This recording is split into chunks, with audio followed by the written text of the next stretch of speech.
Hello and welcome to an edition of a very special Holocaust Survivor edition of our series, Special People, Extraordinary Times.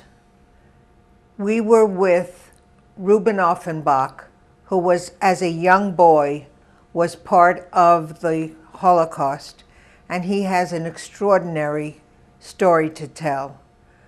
And we hope that you'd be interested in it. Good morning, Reuben. It's nice to meet you. Likewise. And so, tell me about where you grew up. I was born in a small town in central Poland to Jewish parents,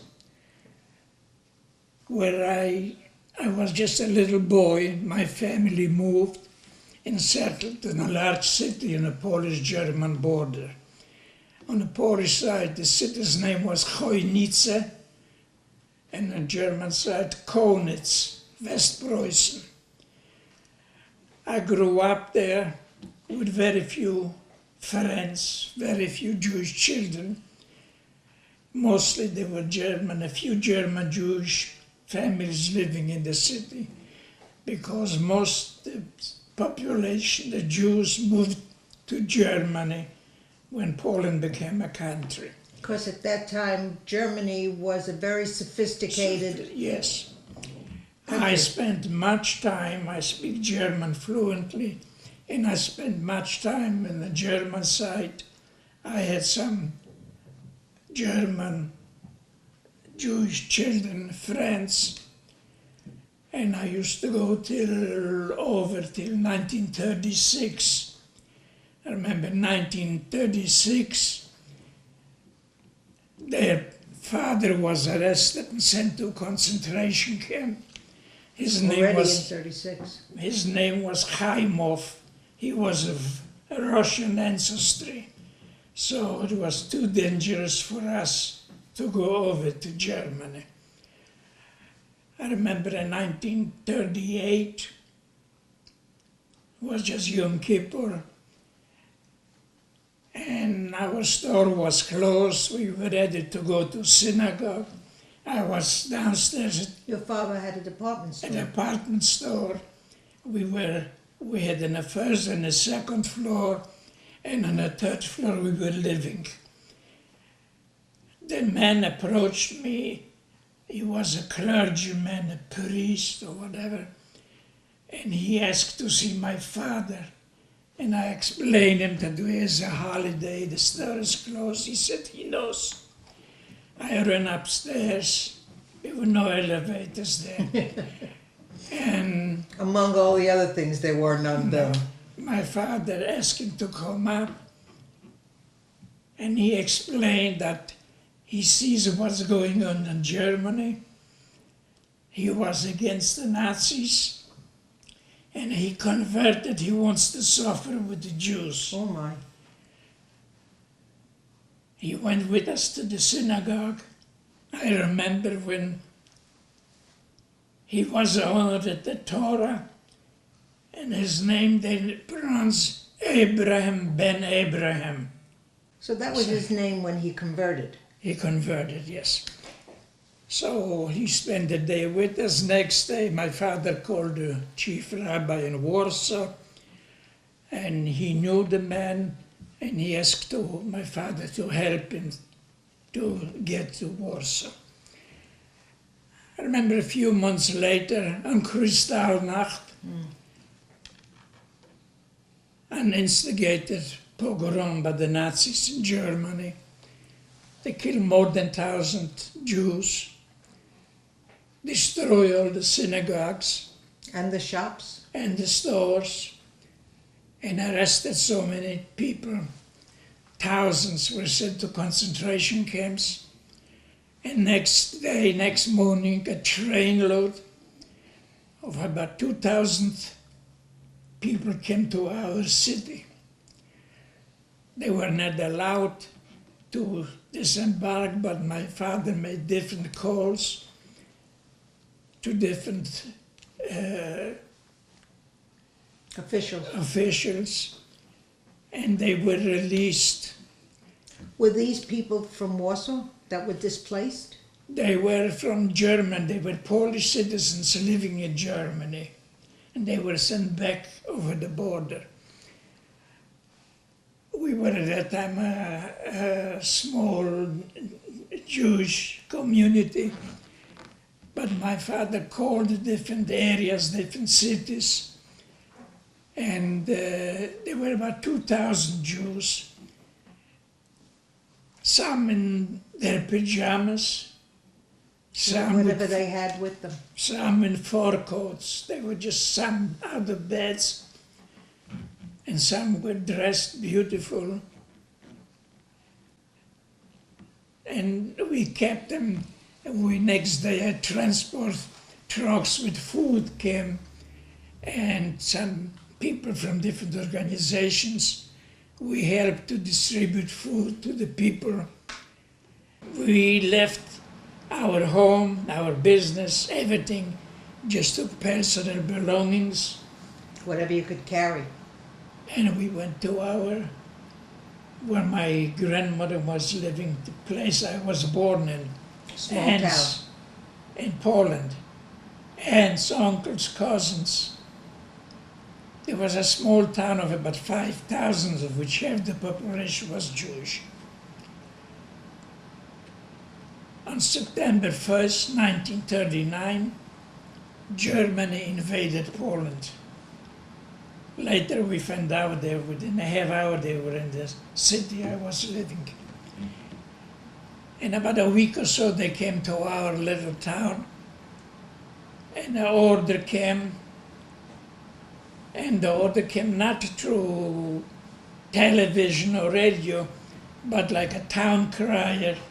I went and stopped with the drum on the corners of each street and read the order.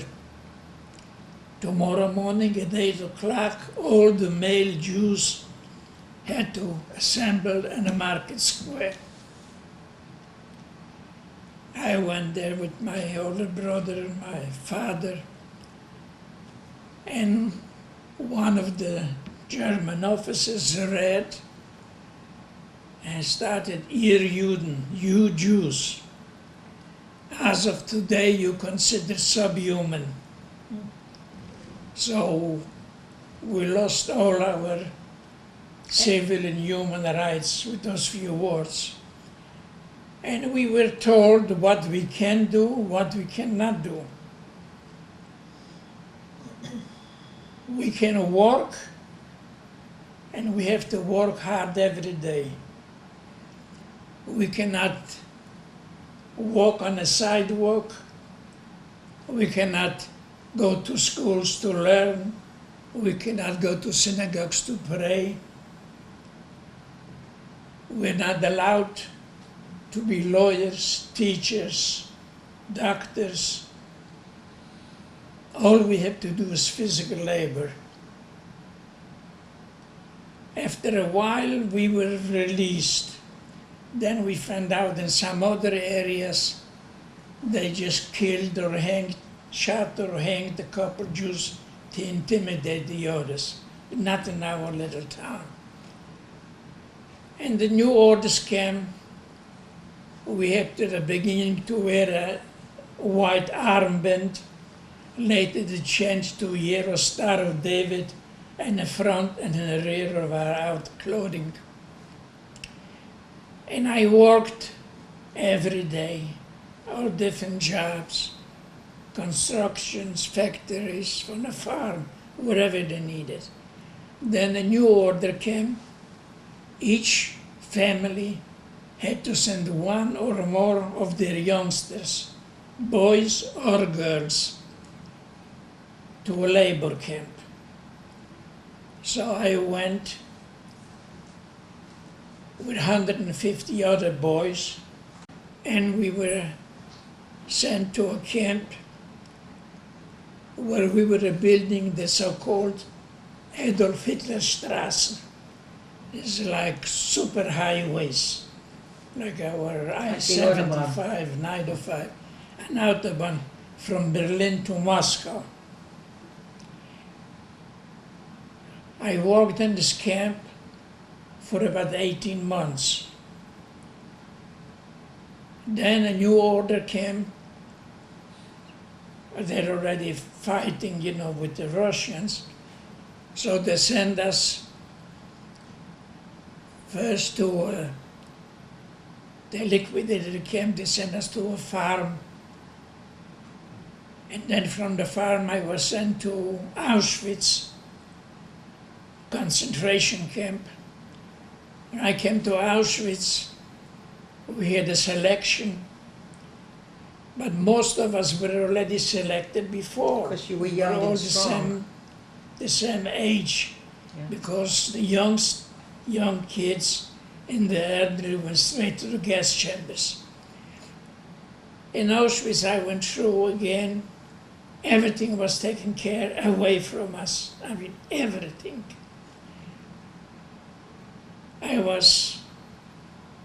My hair was cut. Even my name was taken away. I Had was a number. tattooed a number. My number is 143,417.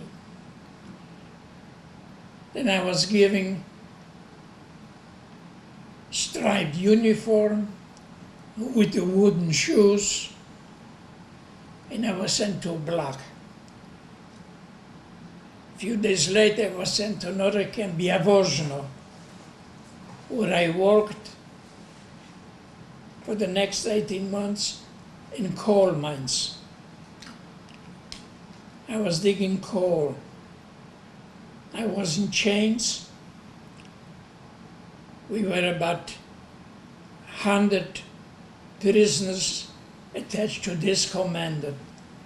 So we were, in the morning, we went to the gate and put on the chains, 100 of us, and rods, 5 rods, 20 each. So we were locked, and they didn't need too many guards. We marched to the coal mine. The chains were taken off.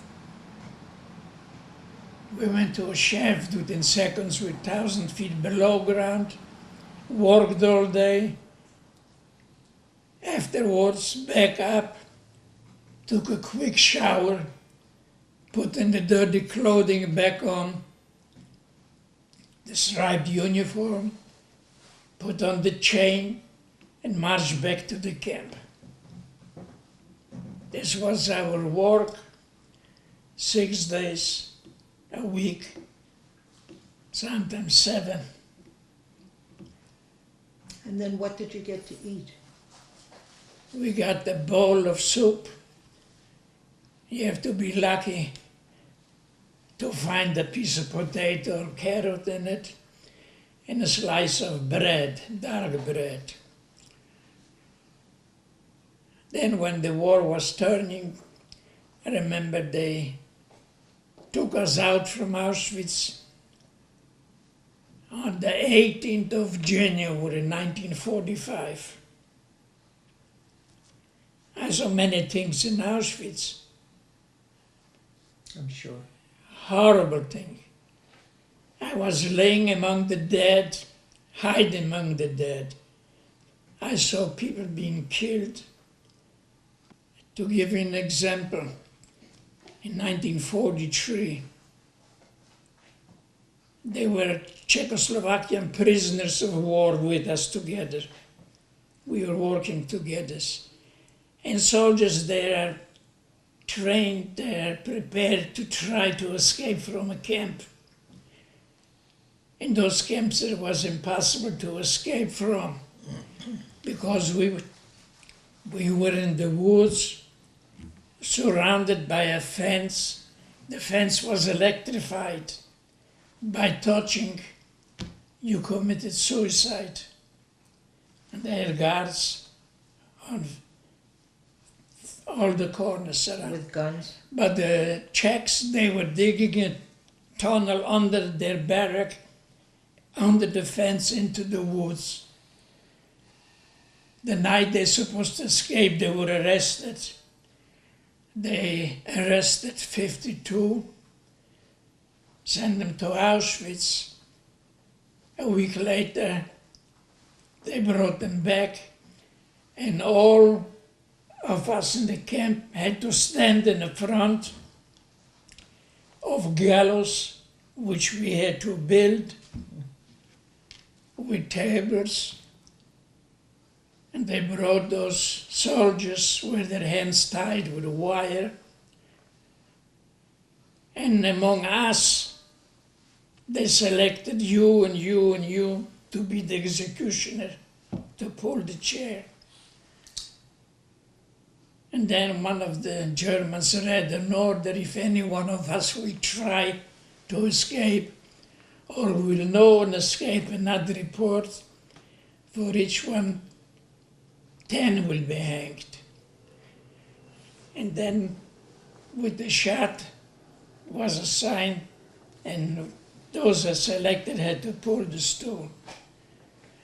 Within seconds, we saw 26 young men, the elite of the Czechoslovakian army. And no one Jewish boy was among them, but mostly Czechs. And they were, within seconds they were dead, but we did stand for 2 hours and watch them hanging. Oh. Then we were giving our food for the day, and we ate.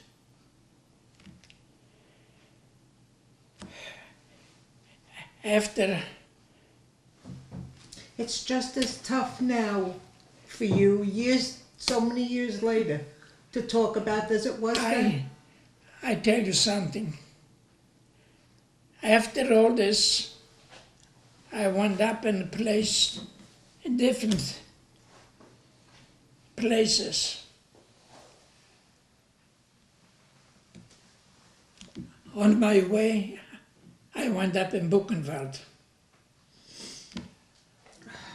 The Germans knew already that the war is over, that they lost. I was in a camp near Buchenwald with American POWs, 350 boys, American soldiers. Soon they marched us out, the Americans ahead of us, some were saved. And I went through my second death march.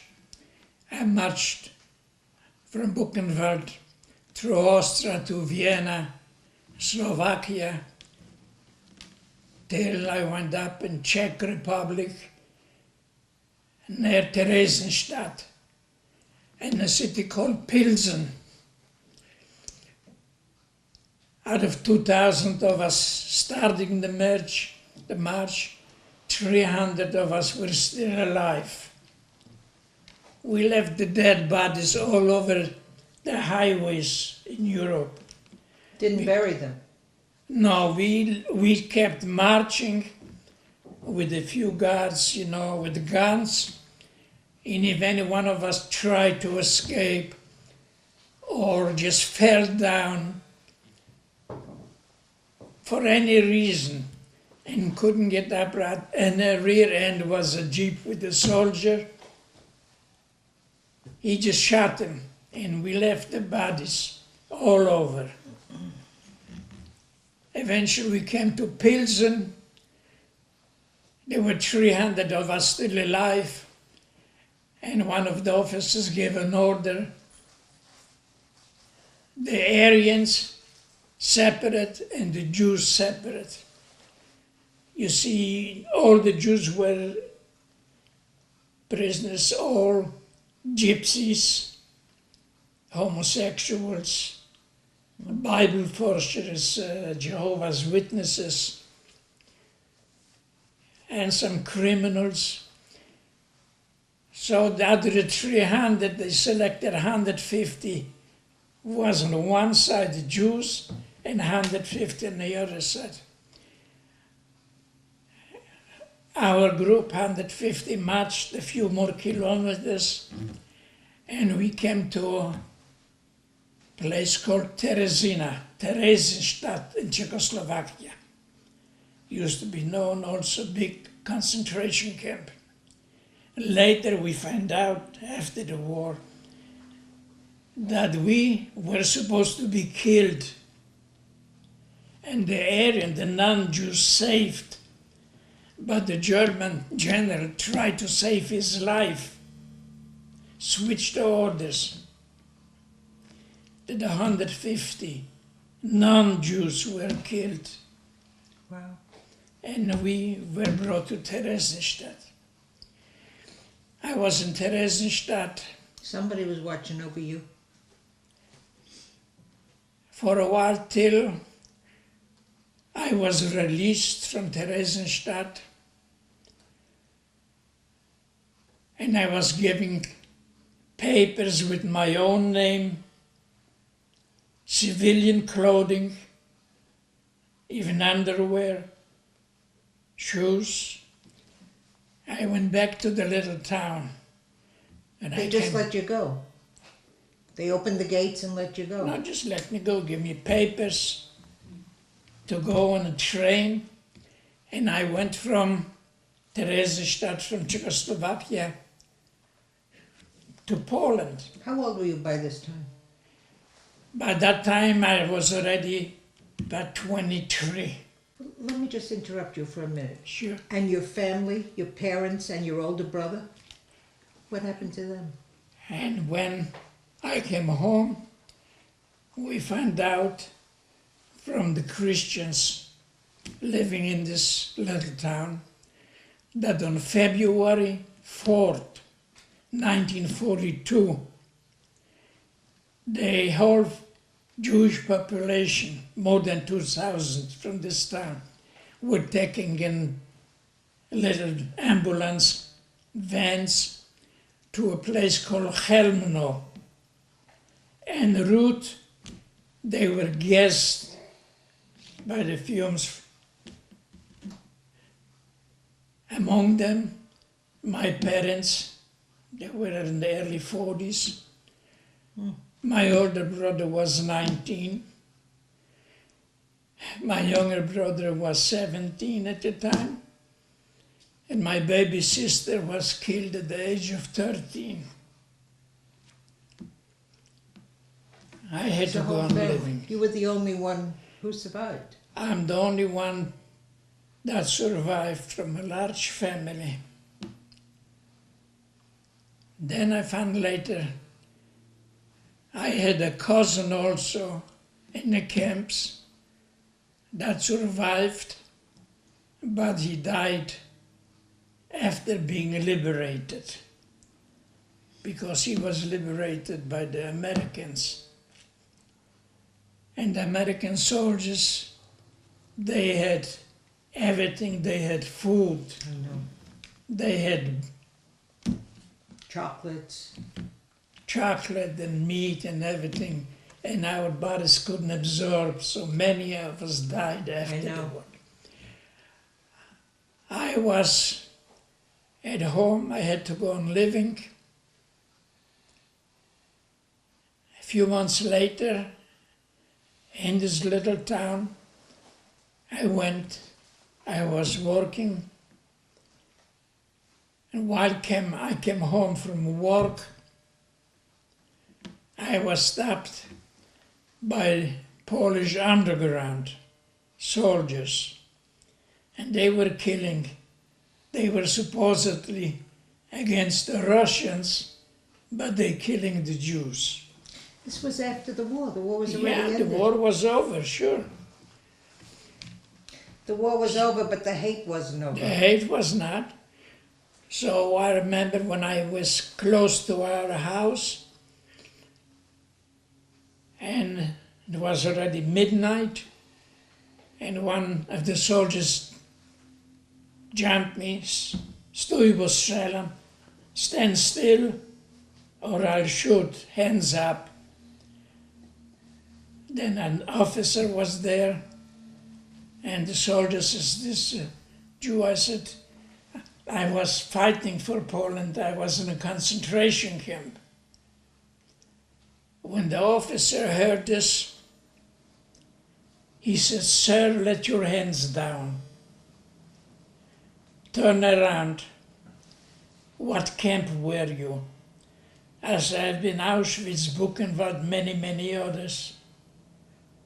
He said, show me your arm. So I showed my arm, and he saw the number. It's unbelievable. So he saluted. Wow.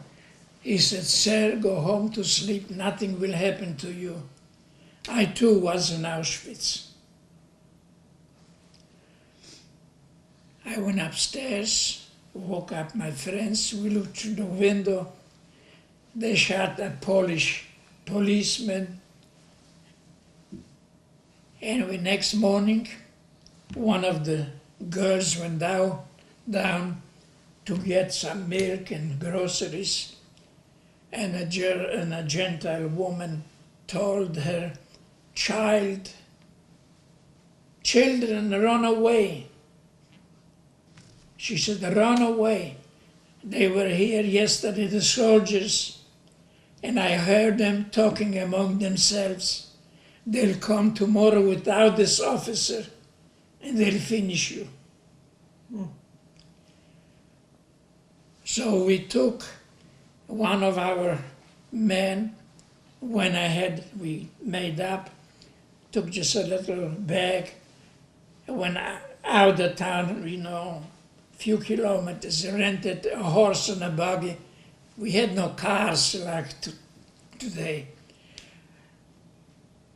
And every half hour, another one of us went down with a little bag. One by one. One by one.